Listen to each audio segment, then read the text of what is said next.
Welcome back to Golden X Free. So yeah, let's continue. Into the palace. More like golden ass free. Am I right?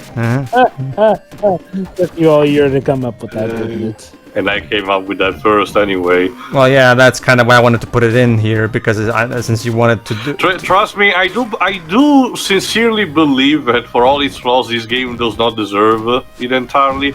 The next one does. Yeah. Honestly, yeah. I mean, okay. I mean, I can see why this game would be considered lackluster, but I wouldn't even call it bad per se. It looks like it could be enjoyable. It's a step down for the franchise, but not one to bring it down completely, at least in my opinion. Like I said, 2 steps forward, 3 steps back. It's just bland and doesn't really take advantage of the kind of stuff that the first 2 games. Hell, even the second Mega Drive game set up like. Oh, there you go. Here we go. The Colonel enemies. Because remember, the knight enemies in the first game were named Colonel for some reason. So depending on the actually no, the green variant were the generals actually. So there was also a sergeant. I remember that correctly. Yeah. So basically, these are the general bidders of the first game. So this is their new look. I don't know. I'm saying this, but I'm pretty sure that's not what the developers intended because the developers don't seem to be interested in bringing back any of the old characters. So, I mean, if Tyrus couldn't be the character in this, clearly Tyrus likes Sprite. What chance do the NPC mooks have? Okay, if there's one thing I have noticed that's a consistent problem, the knockback is just BS in this game. It is, yeah. Like, all right. Let's continue. First, the thing is how sometimes it's specifically geared to drop you down a pit when available. It's kind of like in Zelda 2, where the knockback in that game is also terrible, and you'll die so many times, not so much because of enemies, but because of the fucking knockback. Because you're trying to do platforming, but then there's enemies throwing shit at you, and if you get hit, you get knocked back, which makes you fall and die. It's so frustrating.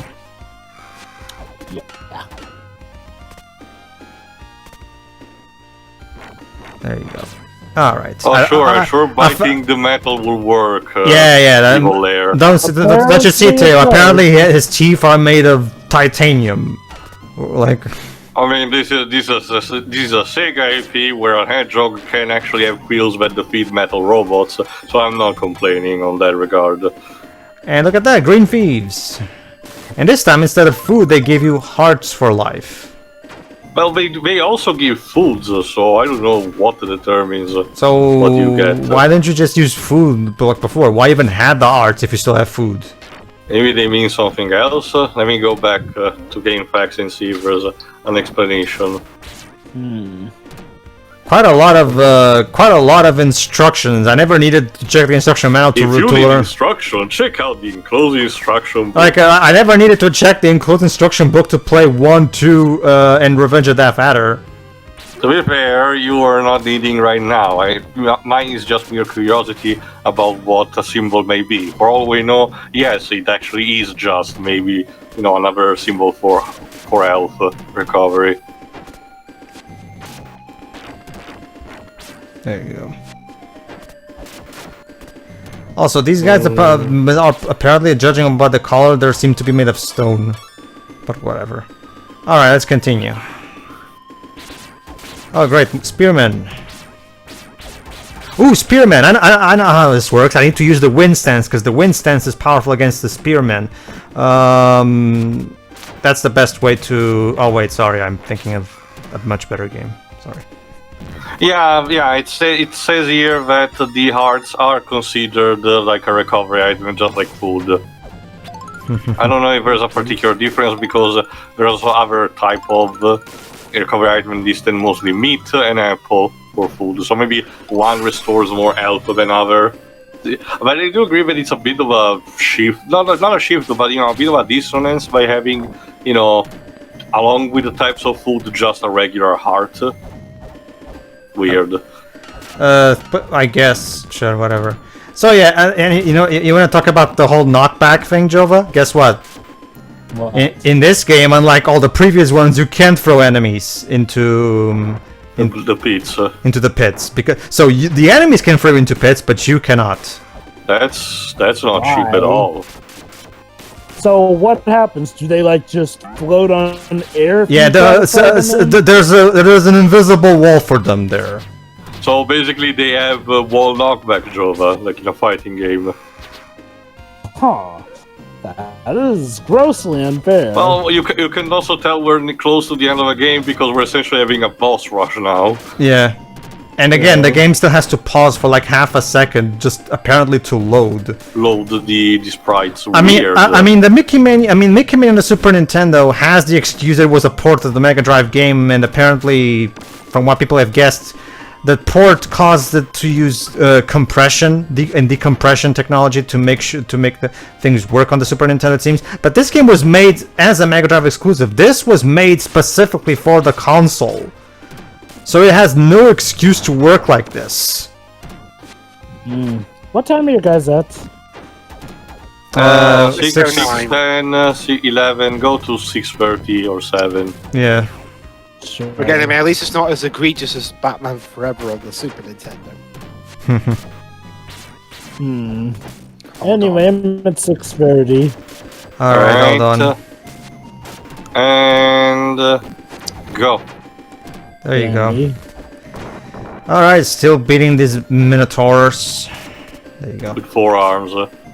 Yes. Which can do again the double lariat. they're- Hilarious. They're Minogoros or something, I don't know. Sure. There you go. Can we go now? Thank you. No, first beat these more spearmen. Oh, there you go. Oh. Now I can. So how come? guess- So I how guess- come this pit I can use? Depth perception. You basically, the previous one gave you the idea that it was a pit when it was not. I guess so. I guess you can throw enemies with that, bro. Great jump. 10 out of 10. See? Yeah, that's even better. Yeah. Everyone just wants to fall into that fissure these days. Seriously, fuck the level designers.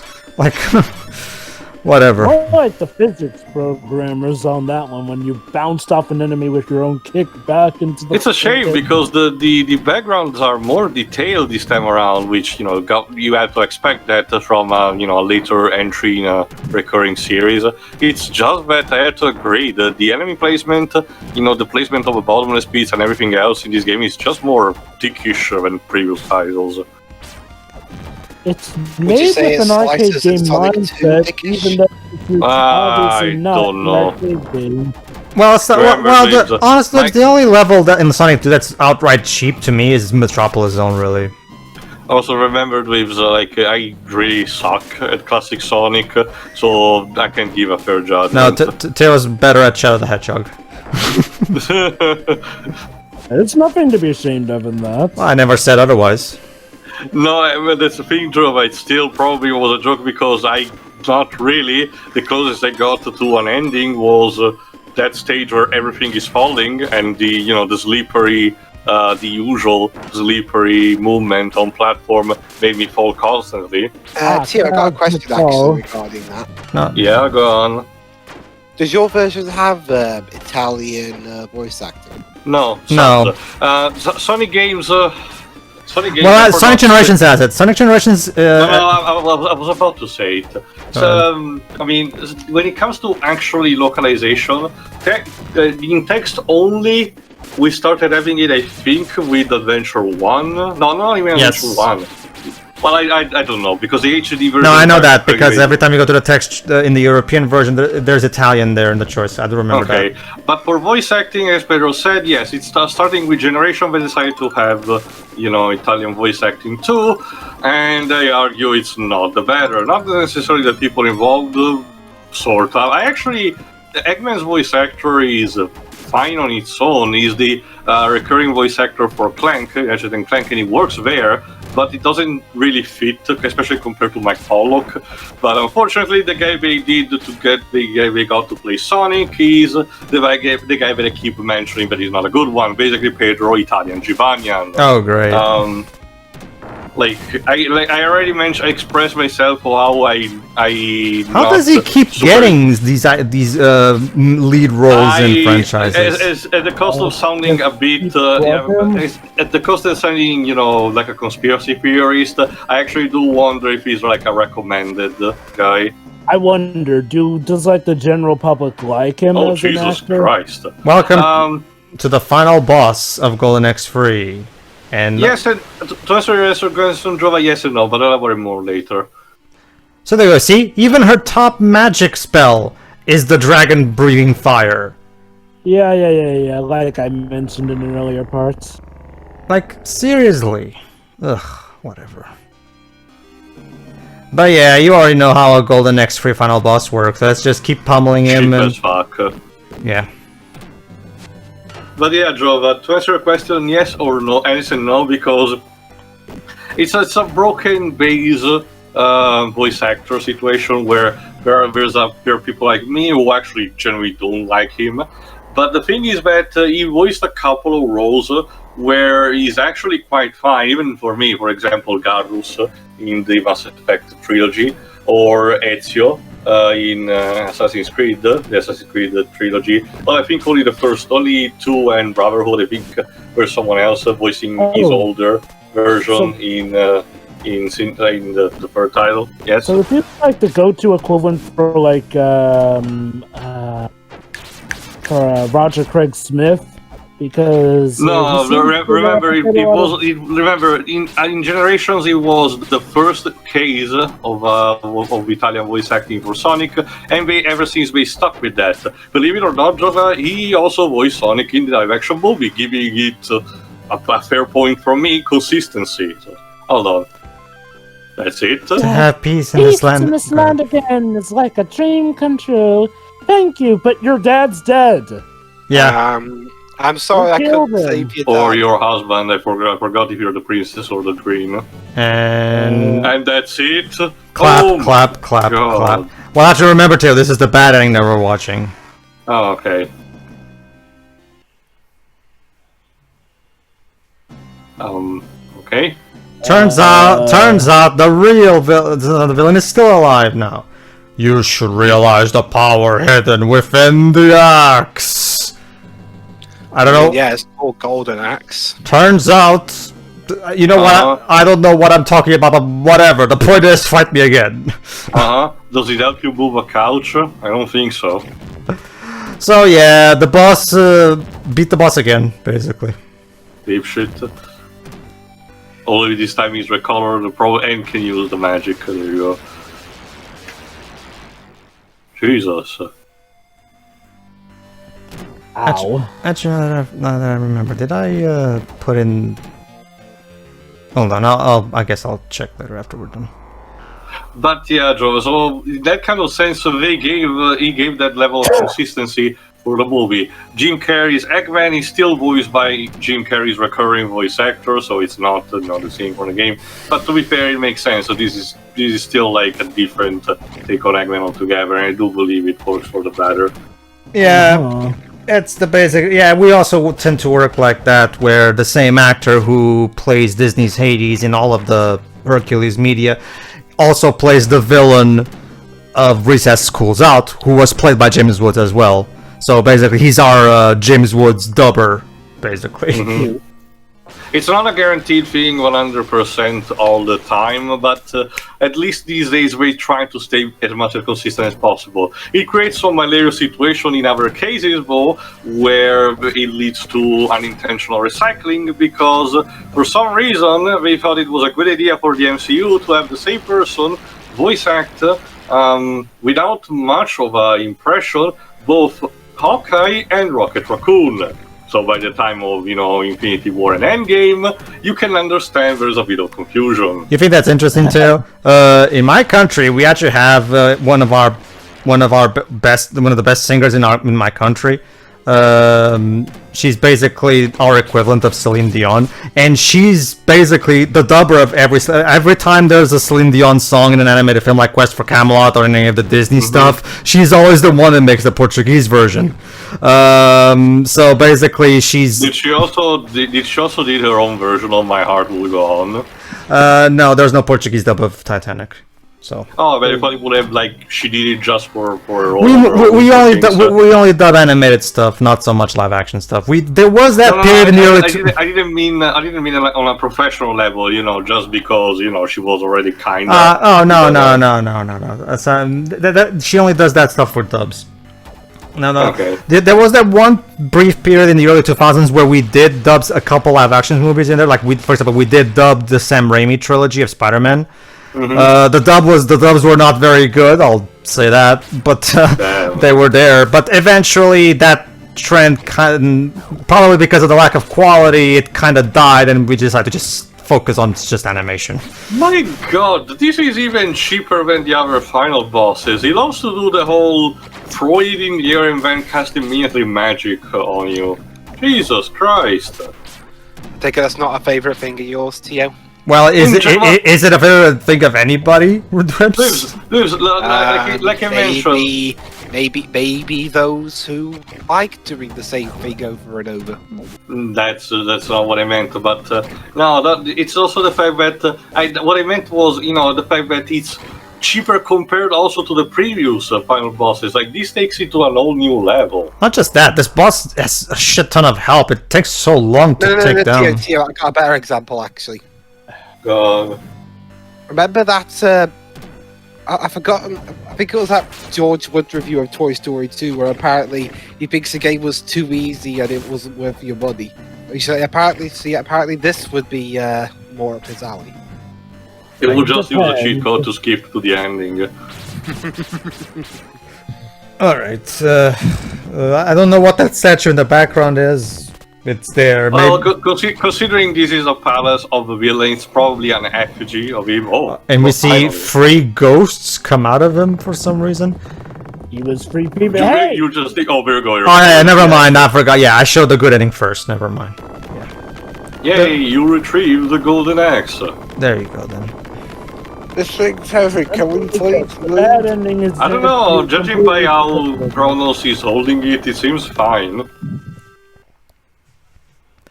Yeah, that's a thing. For as much as this game talks about the Golden Axe, you never really do get. Finally, the courageous warriors defeat the evil lord. Can you be more generic? Yes, I can. Allow me. The castle, strengthened by the evil magic, turns to dust. How was that? Jesus Christ. See? Let me try again. And they retrieve the golden axe. I realize there's just people standing in the desert waiting for it just to clap. Peace returns to the entire world, not just the land like in the first game, the entire world this time. Well, it's the third game, you're gonna have to up the stakes a bit. Time passes and their battles become legends that pass down forever, just like the ending of the first game. Blah blah blah blah blah blah. What else? Oh, no text for this bit. And that's it. That's it. And the game doesn't. The game doesn't even end. It just stops. Fuzzy? Who is this? Yeah, but remember, Teo, it's kind of like how in the credits of Sonic 1, Yuji Naka is YU2. Like, it's for some reason back in these days, developers love to have pseudonyms. I don't understand why. Ninja Man. Alright, so... That was Golden Axe free. We still have a bad ending to watch, but while we're at it, go ahead, Teo. Impressive. It's not the worst. Oh, Bo, look at that. Song program by Bo.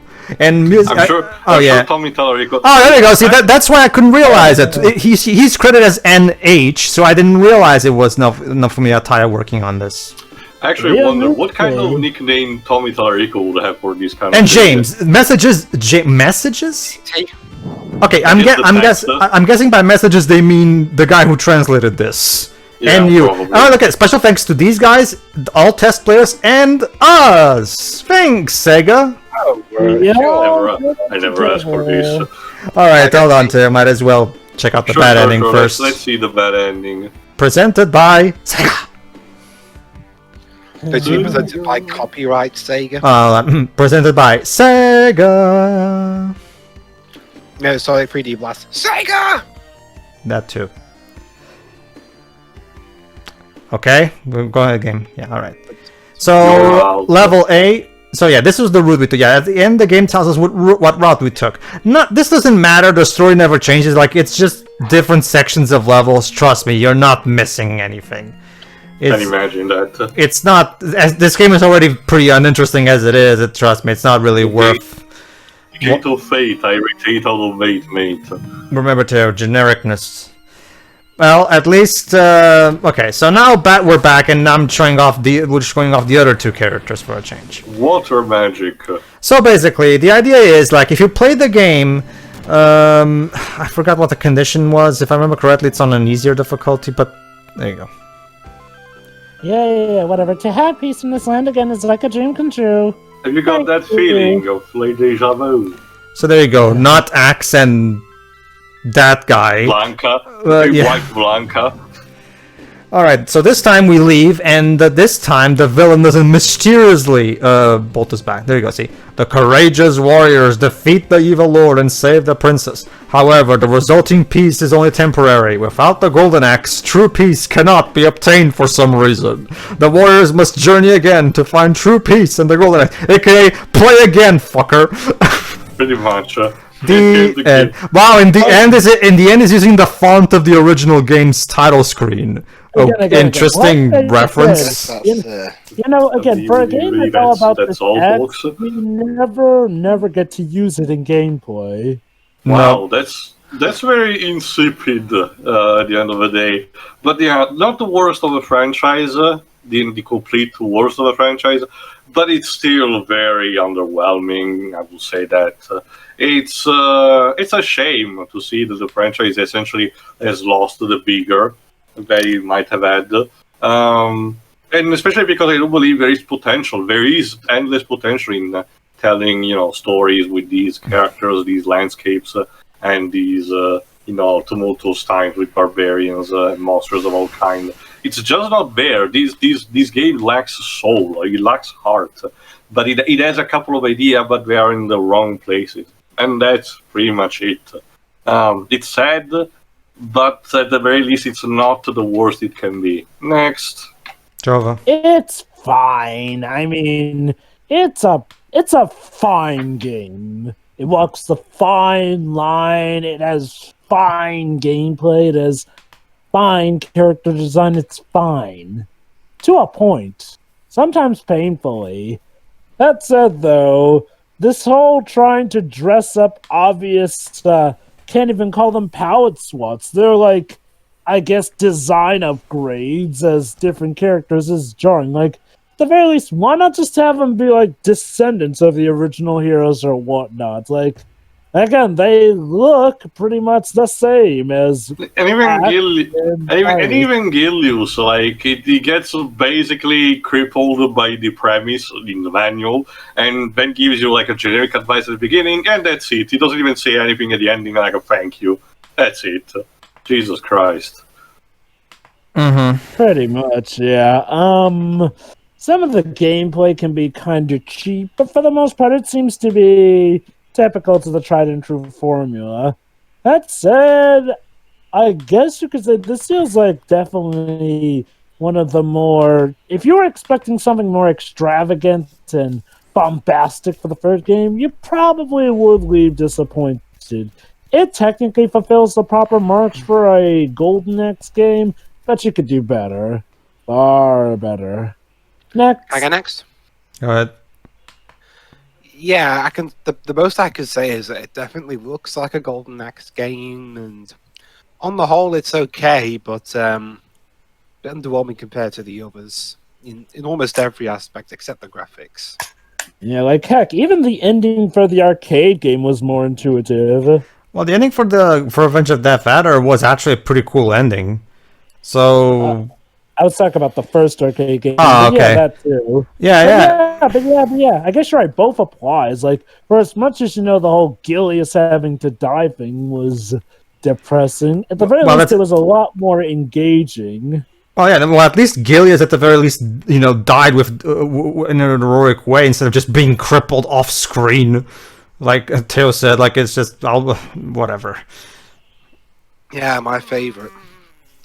But yeah, overall, it's just kind of there. Yeah, basically, like there's not that much I can add. It's it technically functions, but it's bland and not really all that interesting.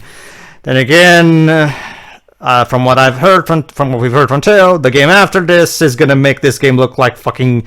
Basically, the franchise after this point, as you can imagine, was dead, like being stone dead. I mean, you can already tell by the fact that this one barely arrived in America 2 years later after its original publication in Japan. So it was clear that Sega had not much ideas on how to do it.